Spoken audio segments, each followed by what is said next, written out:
I'm Judge Lon McClintock. I'm seeking re-election as Bennington County Probate Judge. The primary will take place on Tuesday, August 11th. My name will appear on the Democratic ballot. Early voting has already started, so you can vote now at your town clerk's office. I'm asking for your vote. The probate court is responsible for guardianships involving children who lack parental care and support, adults with serious developmental disabilities, and older people who've lost the ability to care for themselves due to age, illness, or dementia. We also probate estates, both large and small, and handle adoptions. In 2022, I ran for probate judge because of my interest in public service. When I graduated from college, I received my New Hampshire teacher's license, but I had second thoughts about being a teacher. I joined VISTA, a program of community service projects that were located throughout the United States. VISTA assigned me to the Legal Aid office in Riverside, California. Legal Aid represented low-income people in consumer fraud, housing, discrimination, and Social Security benefit cases. It was rewarding work, and I met wonderful, dedicated people. My VISTA experience led me to law school. I attended Vermont Law School because I wanted to return to New England and live in a small rural community. I was a member of the Law Review and published 2 pieces. When I graduated from law school, I was awarded a Reggie Fellowship. Under the fellowship, I worked for Vermont Legal Aid and spent 25% of my time on a community organizing project. Legal Aid assigned me to the Rutland office, and I saw many clients in Bennington County. My project involved family violence and abuse prevention orders. Abuse prevention orders were new in the 1980s. I worked with the Bennington Police Department, the state's attorney's office, and PAVE to draft a policy for how police handled calls involving family violence. Bennington was the second police department in Vermont to adopt such a policy. The work had another benefit. I met Maureen, a mental health therapist at United Counseling Service, and a member of the PAVE board. We got married 2 years later. Some of you may know her as Maureen Matthews McClintock from the Veterans Administration Outpatient Clinic.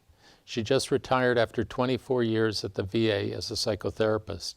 When our second son was born, I did not feel like I was part of a community. My office was in Rutland, I was seeing clients in Bennington, and we were living in White Creek. I left Vermont Legal Aid in 1988 to join Tom Jacobs' law practice in Bennington. In 1989, Maureen and I built a home in Shaftesbury, and we've lived there ever since. During my 40-year career as a lawyer, I have worked for and represented all kinds of people and organizations. I've represented people with serious mental illnesses, people who are denied Social Security benefits, people seeking protection from abuse, owners of small businesses, and large institutions like Southwest Technical School and Southwestern Vermont Medical Center. I've helped people buy their homes, create new businesses, and prepare their estate plans. I've tried dozens of cases in front of judges, hearing officers, and local boards. Throughout my law career, I included public service as part of my practice. I served on boards of directors of Brock, PAVE, the Tutorial Center, the Vermont Bar Foundation, the Bennington County Bar Association, and Vermont Legal Aid. I served on the Shaftesbury Select Board 4 years as the chair. I provide free legal services to the Tutorial Center and Bennington Habitat for Humanity. For 6 years, I was a member of the Vermont Professional Conduct Program. I was the chair of a hearing panel that heard and decided cases involving attorney misconduct. All of that experience led me to run for the position of probate judge 3 years ago. When I was sworn in, the court had a serious backlog of cases. The court had not held a hearing in the past 2 months. The COVID rules had just expired, but no one was coming to court. Hearings were conducted by telephone or by video conference. The system wasn't working. There were poor connections with cell phones, dropped calls. People would talk over each other, and often people were less than respectful to each other in the court. I saw that people who owned computers and were tech savvy had a decided advantage over people who were less affluent and less tech savvy. Lawyers had a decided advantage over the people who could not afford an attorney or did not understand how to use the court's technology.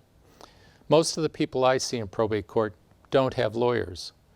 My job as judge is to treat everyone fairly, give everyone the same meaningful opportunity to get the court's help. We now conduct important hearings in the courtroom. People may still appear by video if they cannot get to the courtroom due to distance, expense, illness, or disability. But routine matters are conducted by video. Each matter is important, whether it's $1 million estate in Manchester or a mobile home in Bennington. I understand that my decisions affect people's lives, both personal and financial ways. The people with the least can be hurt the most by the court's decisions. That is why each case requires my full attention. In-person hearings are also important to hold judges accountable. There is no place for a judge to hide when the judge is on the bench. Now, the Bennington docket is very full and challenging. My opponent is running a very negative campaign, which is probably expected in this current political climate. I'm proud of the work I have done as your probate judge, and I ask for your vote in the Democratic primary on August 11th. Thank you for your consideration, and I wish you well.